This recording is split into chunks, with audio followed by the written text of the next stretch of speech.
सुखदेव जी बोले, हे राजा परीक्षित, श्री हरि नारायण का अवतार जानकर राजा नाभि ने ब्राह्मणों एवं याचकों को बहुत सा दान दिया। उनके राज्य में दरिद्रता न रही।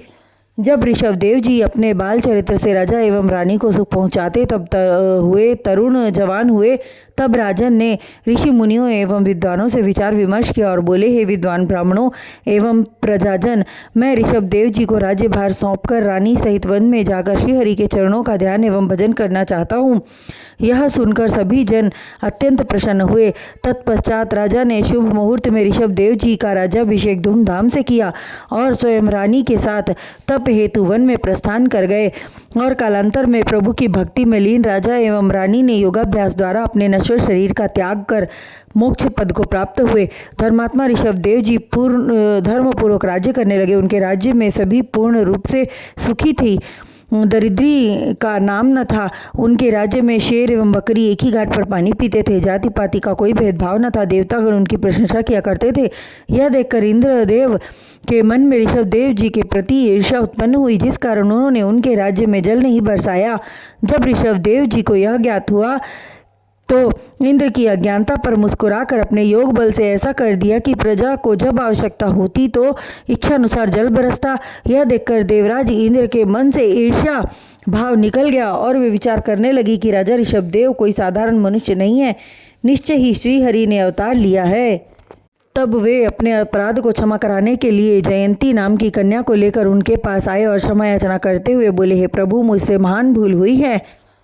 अपने इस दास को क्षमा प्रदान कर इस कन्या को स्वीकार करें। अंतर्यामी प्रभु ने वैसा ही किया, क्योंकि उनकी इच्छा भी वही थी। विवाह के पश्चात जयंती के गर्भ से 100 पुत्र उत्पन्न हुए।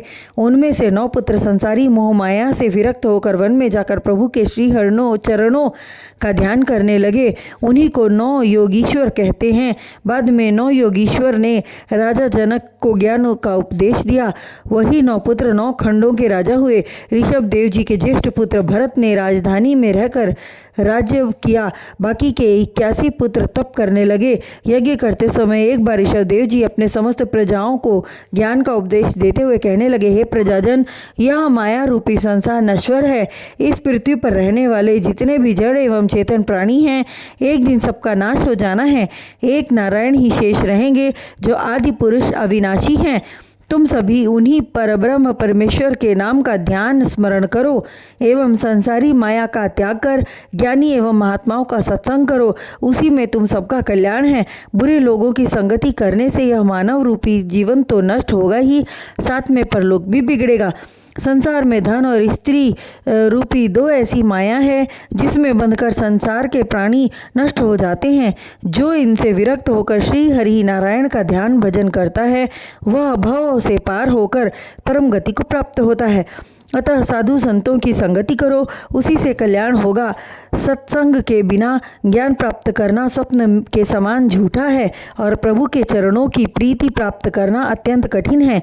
महात्माओं की संगति से धीरे धीरे ज्ञान बढ़ता है और चंचल मन संसारी माया से हटकर प्रभु के चरणों की प्रीति करने लगता है। ऋषभ देव जी बोले, हे प्रजाजनों, एक बात और भी कहता हूँ, उसे ध्यान से सुनो।